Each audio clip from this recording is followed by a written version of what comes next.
কোরবানি পশু কেনার পর সাইড ছাড়া চলে যাওয়ার চেষ্টা করবেন না। আদি কিন্তু সিসি ক্যামেরা রয়েছে, এছাড়াও 80 জন ভলান্টিয়ার রয়েছে।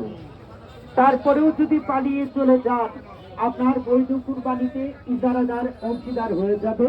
তখন কি কিন্তু আপনার বৈধ কুরবানির বৈধ